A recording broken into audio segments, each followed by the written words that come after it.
Hey folks, we've made it. We've made it.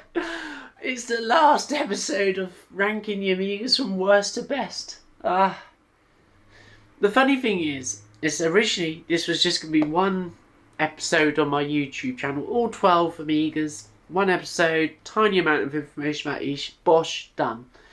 And then I got the idea of I could do a countdown and do it all before Christmas, hence the 12 days of Amiga. Well, that failed hard.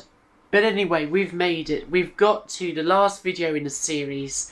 So I guess it's with a little bit of a heavy heart because, jokes aside, I have really enjoyed making this series and I hope you've enjoyed it as well. But we finally got to what I consider to be the best Amiga that was released.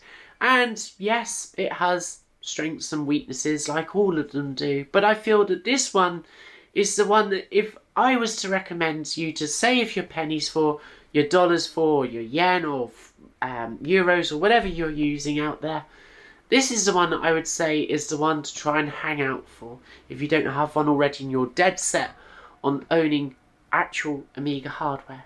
So if you've been paying attention, you know exactly what's in at number one.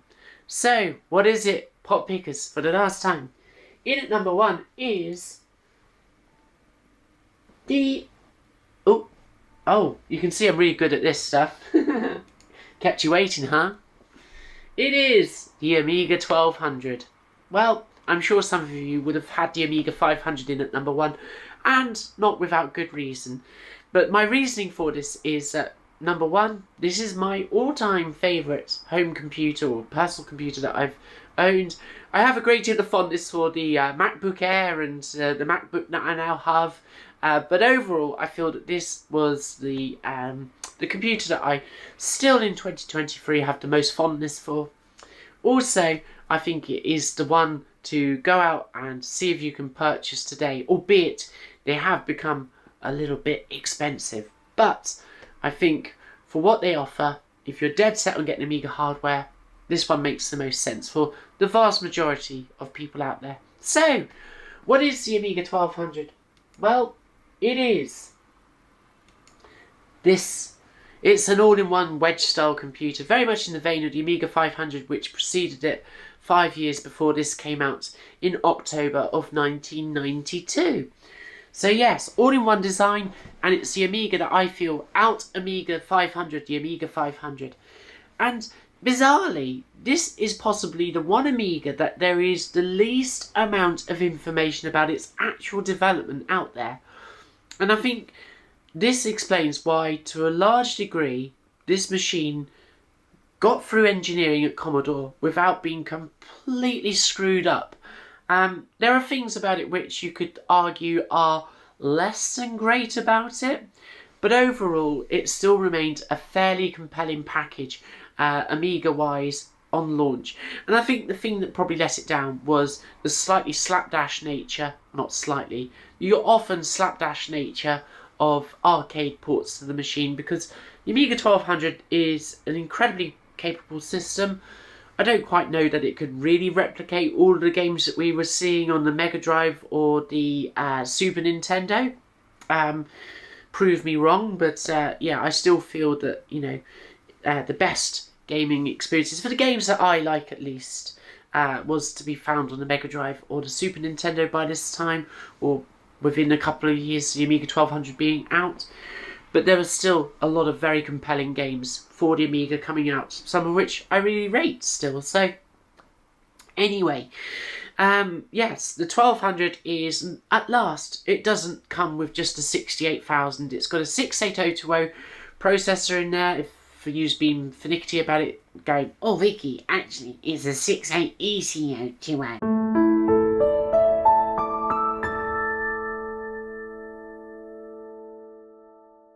Dear Vicky, it had a 68 ECO20. Can't you even get your facts right? I switched off video immediately when you said 6802, as I tuned in only to see if I could catch you out. Oh, I didn't finish the letter.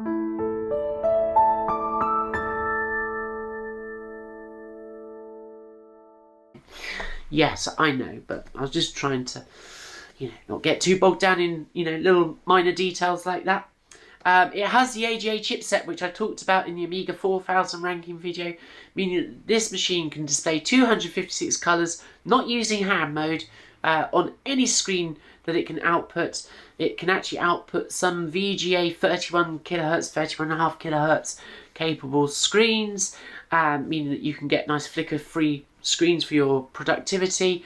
Built-in IDE connector for internal hard drives, 2.5-inch laptop-style hard drives that we first saw with the Amiga 600, and also you've got the PCM CIA slot, also first debuted on the Amiga 600, which allows for various different interfaces like SCSI. You've got some external hard drive options from of the period expansions, and also easy transfer of files using compact flash adapters, those kinds of things. So all of the good stuff that the Amiga 600 brought with it, this does that. You've got 2 megabytes of chip RAM as standard, but you're still stuck with that double density floppy drive, but less of an issue these days. But at the time, that was a little bit of a blemish on otherwise what is a fairly competent entry-level home computer all-in-one wedge style design. And I did read somewhere that it was put to games developers largely by Commodore that what would you prefer? We can either put the money into having a high density floppy drive and 1 megabyte of chip RAM, or 2 megabytes of chip RAM and the double density drive, and most developers responded with, we'll have the 2 megabytes of chip RAM, please. And so that's how it went. Now, because this machine, like the CD32, only has chip RAM, the 68020 processor is somewhat throttled in this system because it cannot directly have access to fast RAM. There is no fast RAM as stock in these machines, meaning that the processor runs at roughly half of its potential speed, which is why all it takes is a fast RAM expansion card in these machines to double the speed of these machines. Outright doubles it, makes them so much slicker.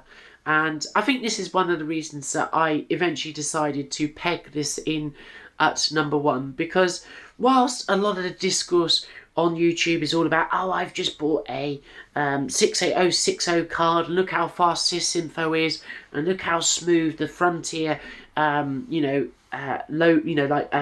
introduction animation is, and then switch it off. The thing is that you can have a really nice Amiga 1200 for doing your Deluxe Paint, your Pro Tracker stroke Octamed, some of your other productivity applications, because a lot of those still relatively cheap RAM upgrade cards have the potential for an FPU, a floating point unit, for faster use of applications like Vista Pro, 3D rendering in Imagine, and that kind of stuff. So you've got a lot of capability with a very cheap expansion there, and with the other things that the 1200 has going for it, like the O20 processor, the 2 megabytes of chip RAM, the easy ability of putting a SD or compact flash card into these for mass storage, easy transfer of files in and out from a PC, Macintosh, Linux box, and all this kind of stuff, makes this a very capable system. Yes, the initial outlay is a little bit more expensive, and like the 4000, the CD32, and the 600, you're going to want to get the capacitors replaced on these. These were made in an era when there was just a glut of really bad surface mount capacitors, affected so many systems of the period. So the Amiga is not alone on this, so it's not something that Commodore particularly themselves messed up, but it's just the way things were at the time. All systems were getting affected by this. But once you've put that initial money in, you've got a system which basically is going to do it all. It's compatible, obviously, with all of the AGA-only games, of which, there are arguably precious few AGA-exclusive games that really make the extra outlay worth it. But they do exist. There are some AGA-enhanced Amiga games that you can otherwise get on the standard OCS, ECS versions. The one that immediately comes to mind is Bubba and Sticks, which I've always been a big fan of. Other games which have slightly flown under the radar over the years are things like the wonderful core design Banshee shoot 'em up, which is fantastic. Shame it lacks that in-game music, but c'est la vie. You've got other games like Virocop that came with AGA enhanced versions. So, this is a very compelling system for WHD load. It's going to basically play all of the Amiga games library. There might be the odd handful of games that just won't be happy running on an AGA system, but I think all the games that are really worth still playing are still going to play great on this. The Settlers comes to mind, Dune 2 comes to mind. It's going to be wonderful playing them on this system through a compact flash or SD card using WHD load. You're going to have that 2 mega chip RAM for making big animations, fabulous Optimed and Pro Tracker productions, and all in all, this is a very capable system, and that expansion connector that the 1200 has is hugely versatile. I mean, back in the day, that's what really stretched the lifespan of the 1200 way beyond what it should have been.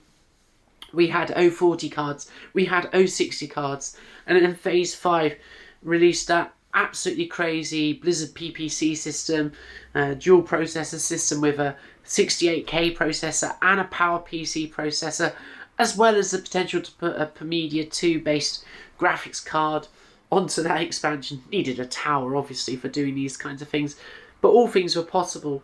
We also had the clock port, which was a remnant of the potential for the Amiga 1200 to have 1 megabyte of chip RAM base, but then have the possibility of having the extra megabyte of chip RAM with a real-time clock being part of that expansion card. But it had enough signals left in it for all sorts of expansions like USB interfaces. There was even a 16-bit sound card module that could go onto the clock port. So some crazy stuff was developed for this system. All in all, apart from the fact that you can't plug a video toaster into these systems unless you have, I think the Micronic Infinitive Zorro bus may have had a video slot capability, which may have made video toaster technically possible on an Amiga 1200 system, but that's a very esoteric route to go down.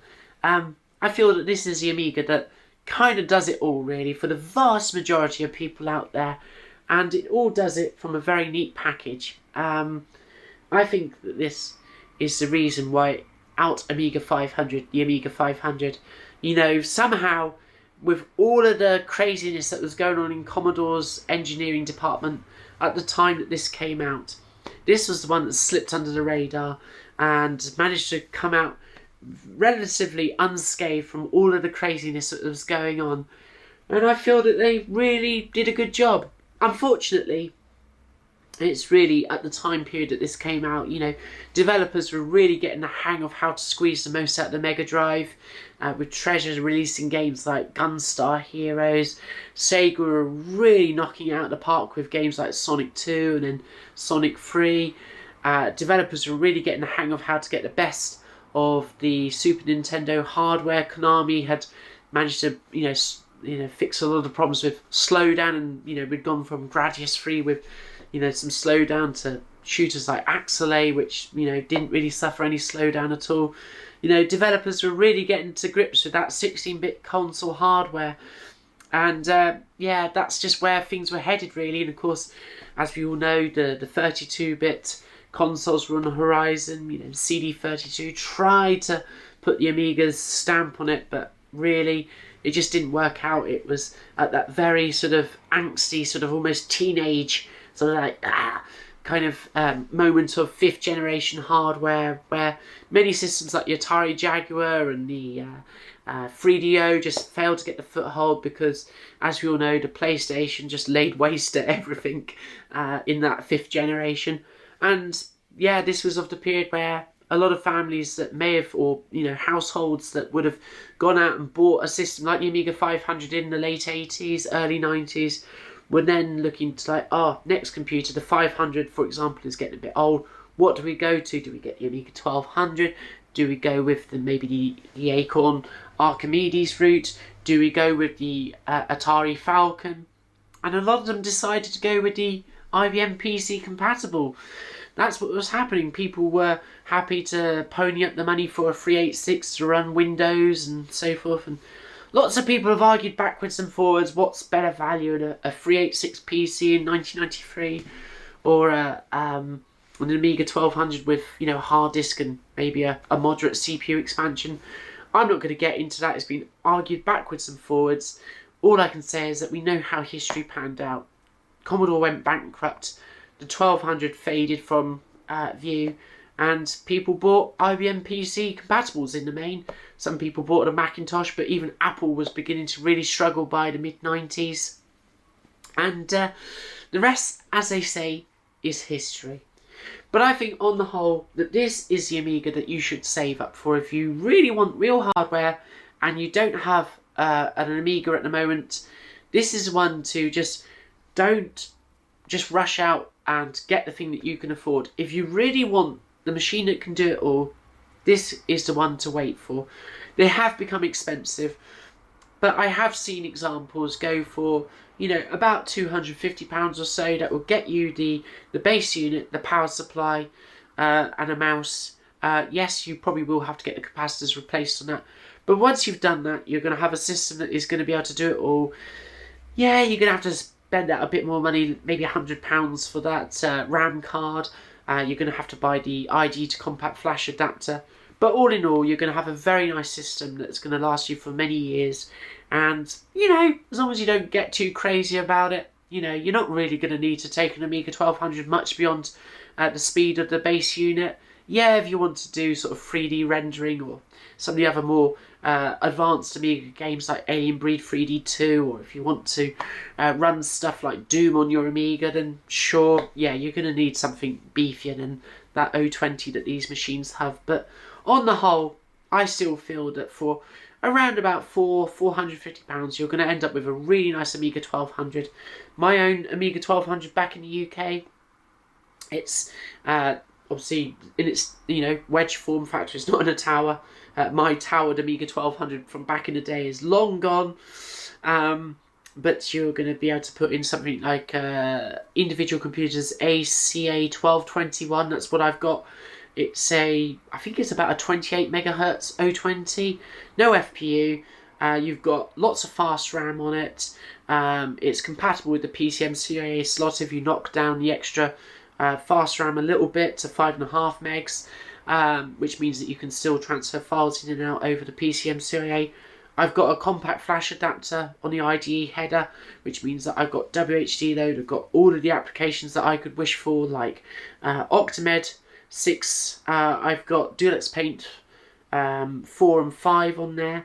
I've got Draw Studio, which runs like a champ actually on such a Amiga. You know, it's just a wonderful system, one that just sprints along just fine. Yeah, I'm sure that putting an 030 and 060, all that kind of jazz in these systems is going to make it run like a champ. But I will always be the voice of reason on these things. For the vast majority of us that just want to play quality Amiga games like the Settlers, Lemmings, all this kind of stuff, maybe some of the later Amiga games like Odyssey and Viracop, for example, plus the older Amiga games like Hybris and Rainbow Islands from back in the day, plus doing sort of some fairly decent Amiga productivity. This is the machine that I recommend to you. This is, I think, the best Amiga, and it will always remain my favourite home computer or personal computer of all time. So there it is, folks. We've come to the end of the series. I would love to hear what you think about the Amiga 1200. Do you agree with me? Would you put something else here? Do you disagree with some of the stuff that I've said? You know, I can't say it all. You know, these videos have a limited run time. You know, there are always going to be people that are going to say, well, hey, Vicky, you didn't cover this. But remember, I'm ad-libbing this. I'm doing this all from my own experience with these machines, what I know about it. I'm not trying to be, you know, the complete archival historian on these things. I know I don't know everything, but I'm putting what knowledge I do have out there in these videos, and please do educate me. But be kind. You know, I am not the 100% definitive Amiga resource, but I don't believe that I have ever, you know, striven to do that in these series of videos. I've just tried to offer, you know, what knowledge I do have that's a little bit different to what I've seen on YouTube before now. put out some of the research that I know about these machines that I haven't seen elsewhere. But otherwise, you know, just put out the love. You know, that's really what this is about. It's about positive stuff, not putting out negativity. There's too much negativity in the retro gaming and computing space on YouTube. You know, I'm just a fan of these machines. I still, you know, think of them very fondly to this day. And yeah, that's why I've made these videos, really. Yeah, that's about it, really, folks. I've enjoyed doing this. It's been hard at times to get to number 1, but I've done it. I've done it. And I might make a mop-up video that will cover some of the other points that I may have missed, other things that people have said in the video comments. I'm undecided at this stage. I think I've run the course on this series to start with. At this point, to start with. I'm babbling now. I'm going to end it. Thanks for watching, folks. It's been a pleasure. Oof, that one landed with a bang, didn't you?